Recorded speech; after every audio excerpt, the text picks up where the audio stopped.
Hello everybody, back here again for another vlog a day, and today is Friday the 2nd, and today was a lovely, beautiful day to be alive.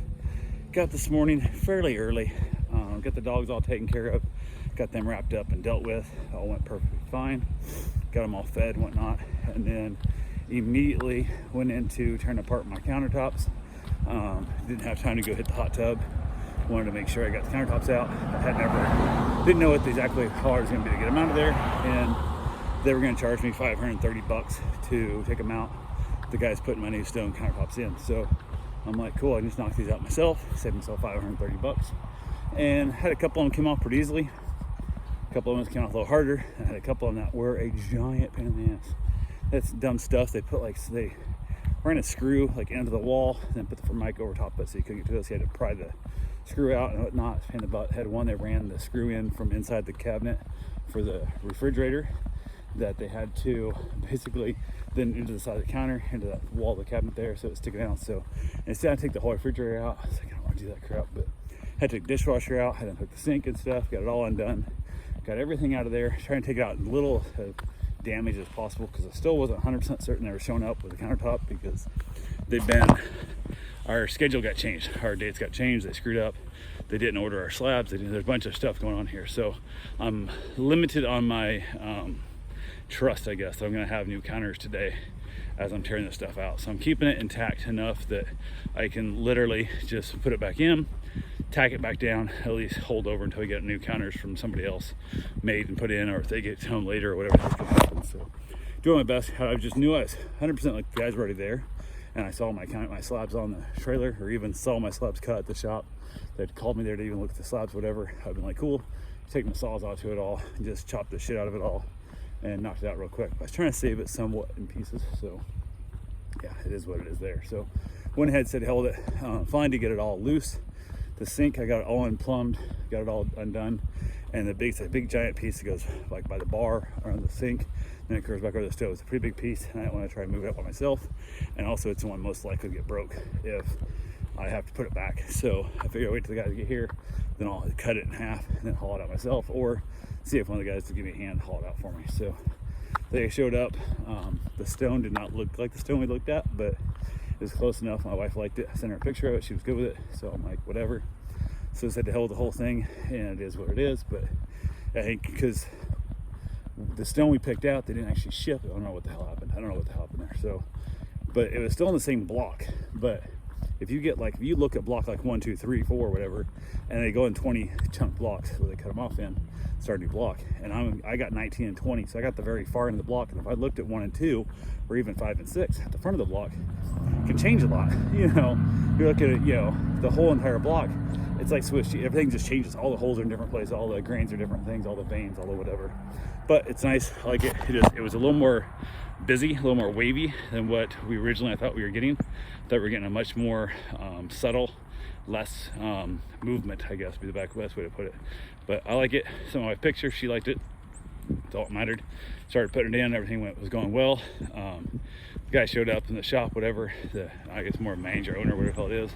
We were chatting a little bit, the guys over there, I guess they had a whole bunch of stuff screw up, and they're just, so they've been having some issues with staffing and organizing and timing and all kinds of stuff. So we chatted a little bit. I explained to him about the fact that it was not what we ordered. He said he's going to try and contact the provider that he got the slabs from, see if they knew what was going on, whatever. And I said, my wife's good with it. I'm good with it too. I just didn't know, because I don't really give a shit about it. I just wanted it done. And then when they were putting it in, there was a tiny little piece that they kind of had. They cut it around my one wall in the bar differently than what the actual unit was, which I don't mind. It looks nice, but not the way I would have done it. But it is what it is. But in the process of doing that, it ended up, they cracked the corner of it off, which they got it all glued back up and re-epoxied back in. I don't think my wife will ever know it's there, but a couple of chips and stuff on the edges, so we had them polish it out, so it's all good to go. By the time they were literally leaving, I had to leave like minutes later. So they left, I left, went down, walked the RV dogs, left my mom home with the other 2 dogs and that, so our 3 dogs with Bruce. I went down, walked the RV dogs, got that taken care of. Then from there I went straight to Deltona, picked up my license plate for my new old truck, and from there I headed over to my buddy's house. He beat me there, By a few minutes, he jumped in the shower. I was like, dude, take your time. I'll hang out. No big deal. Not in a big hurry. So he got out. We jumped in his wife's vehicle. Instead of taking his old shitty van, he didn't want to ride in the van. I'm like, dude, I love vans. Vans are awesome. Usually full size, not minivans, but I'm a big fan of vans. So ran over there real quick. It was only like 15 minutes away. So it was much less driving for him than what it would have been if he had to drive him all the way to the coast. I left my truck at his house, ran over, picked up my new truck, new old truck, what I want to call it, and got it fired up, let it idle up a little bit before it took off. We chatted. The guy came out that was storing it at his place. We chatted a little bit. Basically, took myself a leak in his yard. Asked permission first. I think it's a little rude to pee in someone's yard without just asking permission. So we chatted a little bit. I thanked Michael again for giving me the ride. He headed home, and then I headed back home in the Suburban, and everything went great. Stopped and got fuel in it. While I was pumping gas, I knelt way down so I could make sure nothing was leaking out. Don't know if it's gonna kick off automatically. There's a bunch of things I don't know about this truck, so I'm keeping an eye on it. Lady working there comes over, she's, are you all right? You fall? I'm like, no, I'm just looking to make sure nothing leaks. I just bought this thing and I don't know because it's an aftermarket exhaust or aftermarket gas tank and stuff. She goes, oh, I look like you did this, and she thought my gas cap and my keys land there where my glasses thought I'd fallen down. I was trying to get back up, and I'm like, nope, 100% all good. Just bought this thing, just don't know if it's gonna leak, so I wanted to kneel down and watch it as it was filling up. So we had a good little chuckle about that, whatnot, and then we talked about the truck a little bit. She wanted to buy my truck. I'm like, no, you don't want to buy my truck. For what you're doing, it's not what you want. So we went ahead, we chatted a little while here and there, and she tried to tell me she had some friends that could paint my truck for me. I'm like, no, I'm good. I got it all set. Like, I'm good. I don't need a 7-Eleven gas station painter paint my truck, but we're all good in the process. So headed on home. Everything's going great. Truck speedometer's way off. They changed the gears from a 411 to like a 308. And the gears, it runs nice on the road, but I think it says I'm doing like 38 mile an hour. I'm doing 66. So I was checking with my GPS Garmin watch, and basically I had it set up as if it was a bike ride so I could check my speed. And I was doing 65 down the highway within the interstate, driving with my knee. Everything was going good. Got over to land, the Volusia Fairgrounds area. It's about halfway home. And I did a little step stutter, like it kind of hesitated, like it was running out of gas, like it was. Could be a fuel filter plugging up, could be, the bowl in the carb, who knows, it's hard telling. But I also had a little bit, first thought was my transmission was acting up, so I was kind of getting on it from the stoplight there, and I was like, okay, and I had it hang on, like, you better make it home, you piece of shit. If you don't even make it home when I buy you, for the amount of money I spent on this damn thing, I'm gonna be really kind of annoyed. Then afterwards, I basically stepped out of it, everything went fine, ran home without a problem, not a lick of problem anywhere else from there on out, and everything was good to go. And I got to think about it as I was driving, I'm like, if the motor blows up, transmission goes out, I'm actually going to consider it a blessing, because at that point, I'll order a brand new one, full warranty, crate motor, crate tranny, whatever it is, full rebuilt, all brand new, and replace it. And I know I can trust that item. Same thing, I went my old 78 Ford, I had it years and years ago. Every time something broke on it, I went and bought new. I didn't go to the junkyard and get a $300 piece of shit.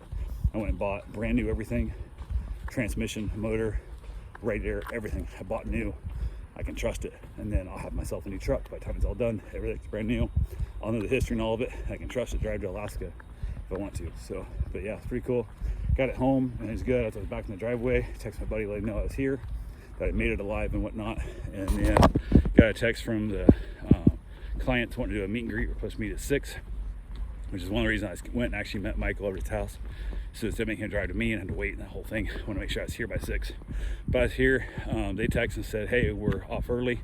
I can come meet. And I said, how far out? I just said 5-10 minutes. Make it 10 minutes, because I literally just pulled in. I had to play with the dogs a little bit, get them out, whatever and whatnot, getting back from buying this truck. And they said, cool. And then 25 minutes later, they show up. And I'm like, God damn it. Like, you guys literally were going to be here in an hour, and you're that weird time frame, because I had that hour gap. I could have went and got my shower, or got my run, got my shower, or at least got my grill fired up, because I was making a big old pork butt that I was been sous vide all day, because I didn't have all day to set it in front of the grill. So it's like, God damn it. Like, you guys are just the worst part of the timing. Like, you say it's only 10 minutes, like, you can't make it 25, 30 minutes later showing up. But they got there, the dogs were nice. Kind of weird, but they're nice people. We chatted quite a while. Wife got home from work, we chatted with them for a little bit. Showed them my vet in the garage also. Showed them Suburban, we chatted a little bit. Told them, I said, you guys got to realize the fact that you guys got to see my wife's new countertops before she did, and my wife's new truck before she did. Like, you guys should feel really privileged here. So we kind of laughed and joked about that. So had a good time there. They went out. I went and got my run on, got my grill fired up actually. Went and got my run on, got the grill super hot, cleaned it all up, threw the meat on it, chucked the meat on there as it was grilling. I actually left it in the sous vide too long because I thought I was gonna be home early. I thought I was gonna do it before I did it down the whole thing. So, but yeah, it started falling apart, so I chucked it in the pan real quick, stuck it in the grill, got a nice little smoke flavor into it, finished cooking it off there. It's just super tender, so tender. So we did that meal, got a shower, pulled it out of there, made just a nice little meat and corn on the plate. And then tomorrow we're doing like a loose meat sandwich barbecue sauce. We're gonna rip all that meat all up, barbecue it up, and then throw it on a sandwich. Have herself a nice little meal of that. My wife wants for her bonus meal, cheat meal, what do you want to call it. So we're gonna knock that out. After that's done, I headed back outside, enjoyed myself a beautiful cigar in the stunning, beautiful weather. Oh, I also ended up picking a Victor Sinclair was my first cigar in the truck on the way home. So just lit up my cigar and smoked on the way home because new interior or not, I don't give a shit, still gonna get smoked in. So knocked that baby out there and have myself a good time. So anyway, that's all I got for right now. I will talk to you guys tomorrow. Have yourself a safe and wonderful day. Thanks for watching.